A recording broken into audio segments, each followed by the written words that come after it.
Chaque aube n'est pas seulement le début d'un nouveau cycle d'heures, mais aussi un don divin, un rappel silencieux que la miséricorde du Seigneur se renouvelle dans nos vies.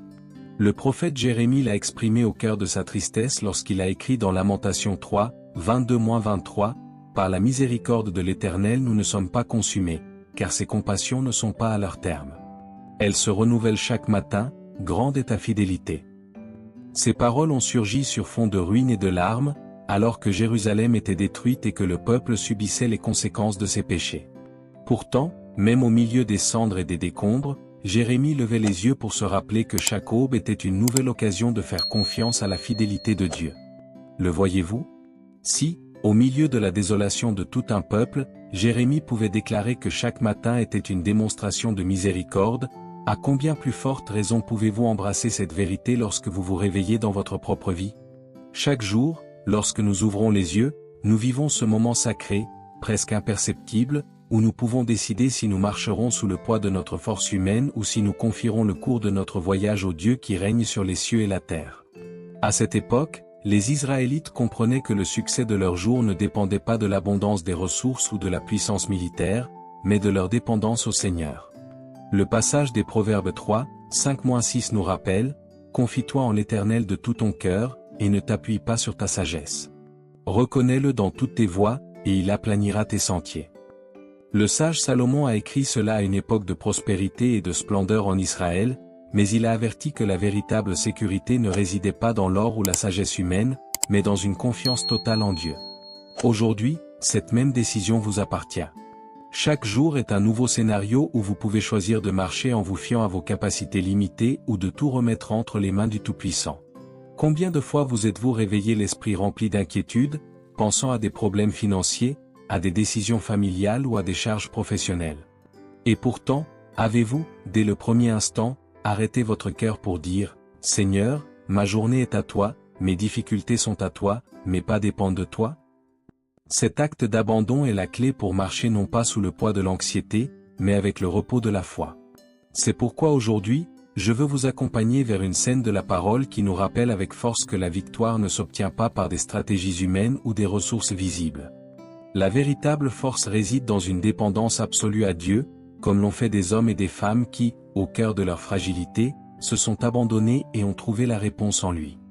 Le passage qui guide cette réflexion se trouve dans Exode 17h11, où l'Écriture dit « Chaque fois que Moïse levait la main, Israël était le plus fort, mais chaque fois qu'il la baissait, Amalek était le plus fort. » Ces paroles ne sont pas un simple récit de guerre, mais une révélation du cœur de Dieu pour tous ceux qui affrontent les batailles.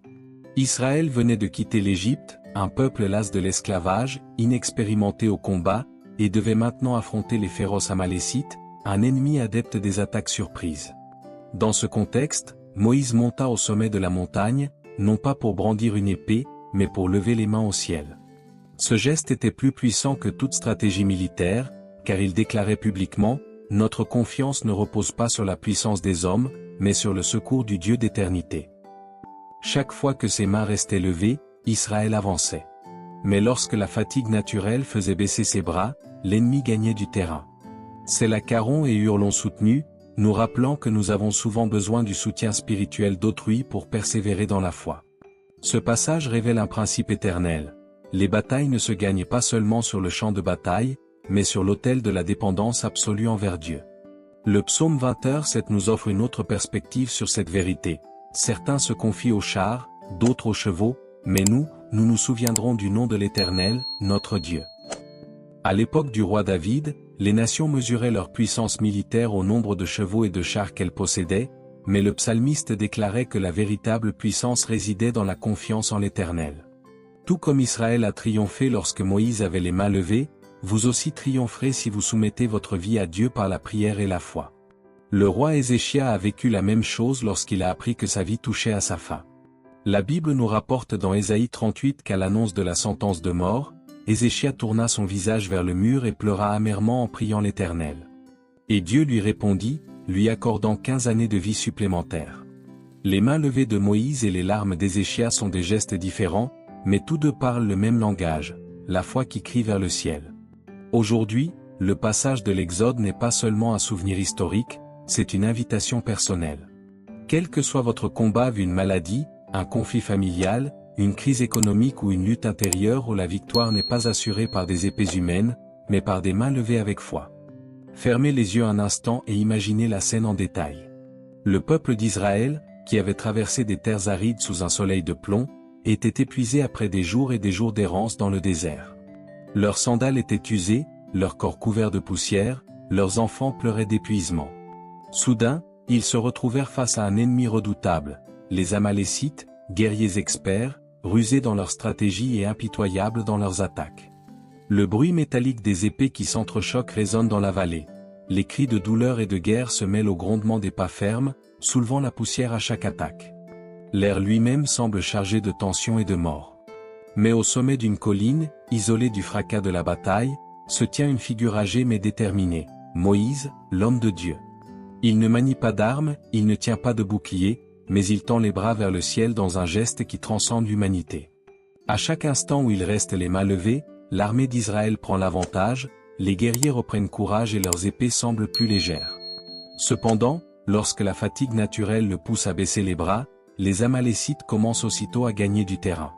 Les combats dans la vallée reflètent ce qui se déroule sur la colline, l'issue de la bataille ne dépend pas de la force militaire, mais de l'intercession. Apparaissent alors Aaron et Hur, des hommes proches de Moïse qui reconnaissent l'importance de ce geste. Ils constatent la fragilité de leur chef, remarquent le tremblement de ses bras sous l'effet de la fatigue, sans hésiter, se placent de chaque côté. Ils lui offrent une pierre comme siège et lui tiennent chacun une main. Ainsi, unis, ils restent jusqu'au coucher du soleil et jusqu'à ce que le Seigneur accorde la victoire à son peuple. Ce qui a commencé comme un geste solitaire de Moïse s'est transformé en un acte de foi collectif, car lorsque l'un est fatigué, Dieu envoie d'autres le soutenir. Lever les mains était bien plus qu'un simple geste physique. C'était un langage de l'âme, un cri silencieux proclamant « Seigneur, nous dépendons de toi, non de nos propres forces ». C'était la confirmation que, si la lutte était vive dans la vallée, l'intercession existait au sommet de la montagne. Et cette vérité demeure vraie aujourd'hui, votre combat ne se définit pas seulement par ce qui est visible, mais aussi par votre confiance dans la prière et dans le Dieu éternel qui combat pour vous. La scène de Moïse m'amène inévitablement à une autre histoire peu connue mais profondément significative, celle de la veuve de Sarepta au temps du prophète Élie. C'était une période de sécheresse prolongée, le ciel semblait couvert, les champs étaient craquelés par un soleil brûlant et la famine se répandait dans toute la région. Au cœur de cette crise, une pauvre femme, mère d'un jeune garçon, était au bord du désespoir. Son armoire était presque vide, juste une poignée de farine et quelques gouttes d'huile. Elle savait que ce serait son dernier pain, sa dernière tentative de nourrir son fils avant d'attendre avec résignation la mort par la faim. À ce moment précis, Dieu envoya Élie chez elle. Le prophète, obéissant à l'ordre divin, lui demanda de l'eau et un morceau de pain. La femme, surprise et affligée, confessa « Je n'ai qu'un peu de farine dans un pot et un peu d'huile dans une cruche. J'ai pensé préparer cela pour mon fils et moi, et ensuite nous attendrons la mort. » Mais Élie, plein de foi, lui dit « N'aie pas peur. Prépare-moi d'abord un petit gâteau, puis toi et ton fils, vous en préparez un autre, car le Seigneur a dit que la farine ne manquera pas et que l'huile ne s'épuisera pas jusqu'au jour où il fera pleuvoir sur la terre. » À cet instant, cette mère dut prendre une décision impossible, obéir à la voix du prophète et donner le peu qu'elle avait, ou le garder pour elle. Et dans un acte de foi semblable à celui de Moïse levant les mains, elle s'abandonna à la volonté de Dieu de manière incompréhensible. Elle prépara le pain, le donna, et le miracle se produisit, la jarre ne se vida jamais, la cruche ne cessa de verser de l'huile, et au milieu de la sécheresse, sa maison ne manqua pas de nourriture. Les deux scènes, celle de Moïse sur la colline et celle de la veuve de Sarepta, nous enseignent la même leçon éternelle. Lorsque nous levons les mains en signe d'abandon, lorsque nous donnons le peu que nous avons, même si cela semble illogique, Dieu répond. Il mène des combats que nous ne pouvons mener, porte des fardeaux insupportables et ouvre des chemins là où l'espoir semblait s'éteindre. Aujourd'hui, je veux vous demander, quelle farine et quelle huile gardez-vous dans votre cœur comme la dernière chose que vous possédez? Quelle est cette force minimale que vous conservez encore, cette ressource limitée, cette ultime tentative que vous avez entre les mains? Car c'est précisément là, dans les petites choses, que Dieu se glorifie et les multiplie. Écrivez dans les commentaires, quel est ce combat qui aujourd'hui vous exige de lever les mains vers le ciel? Partagez-le et prions ensemble. La parole de Dieu nous rappelle constamment que la force humaine a des limites bien définies, mais que l'aide du Seigneur ne s'épuise jamais, ne tarde jamais ni ne se raccourcit. Le prophète Isaïe l'a exprimé avec une clarté poignante dans Ésaïe 40, 29, « Il donne de la force à celui qui est épuisé, et il fortifie celui qui est démuni. » Ces paroles ont été écrites à une époque où le peuple d'Israël était abattu, exilé à l'étranger, se sentant abandonné et faible. C'était un peuple sans armée, sans nation, sans temple, sans force humaine pour le soutenir. Et au milieu de cette fragilité, Isaïe leur a rappelé que le Dieu éternel, créateur du ciel et de la terre, avait le pouvoir de les renouveler, de les fortifier, de relever ceux qui étaient démunis.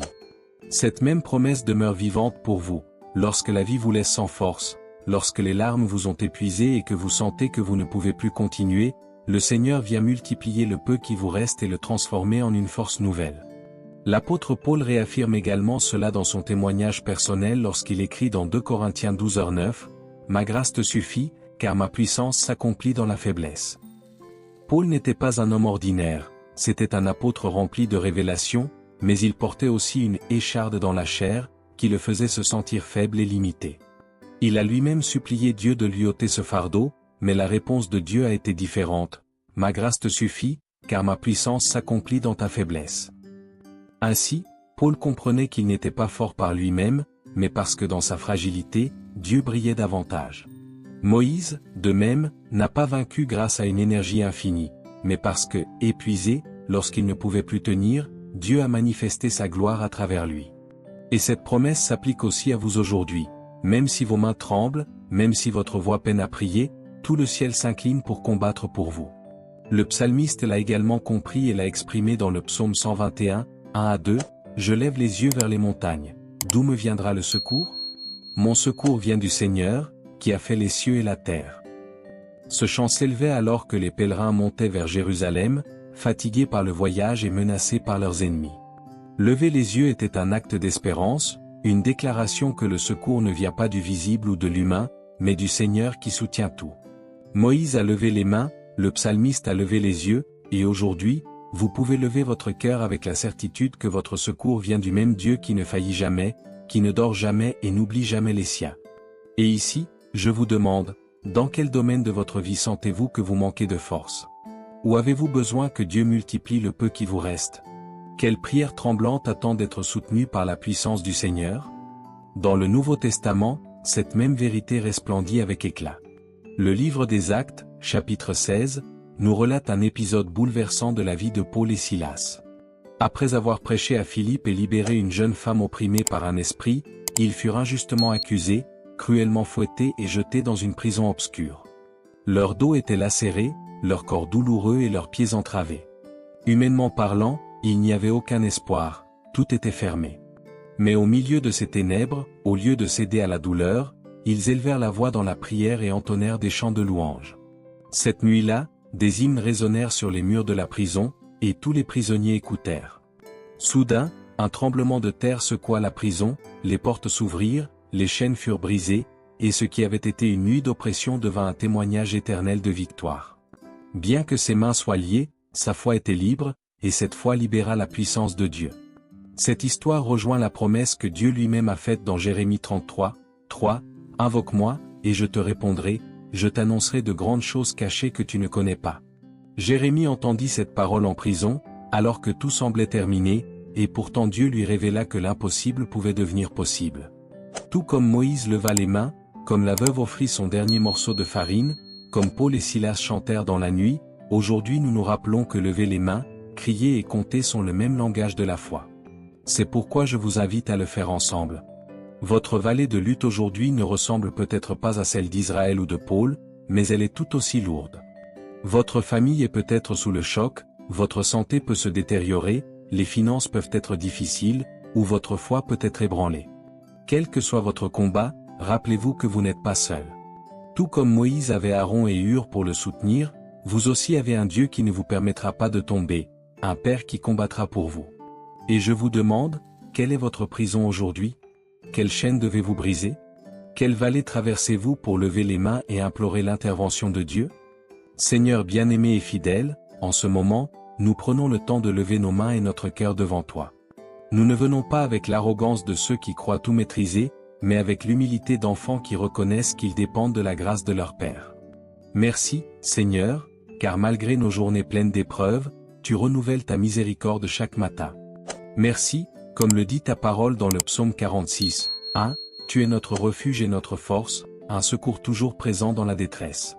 Aujourd'hui, nous commençons cette prière avec gratitude, car malgré nos combats, nous continuons à tenir bon grâce à ton amour. Père éternel, nous voulons te confier tout ce que nous sommes et tout ce que nous avons. Nous reconnaissons que sans toi nous ne pouvons rien faire, mais qu'avec toi tout est possible.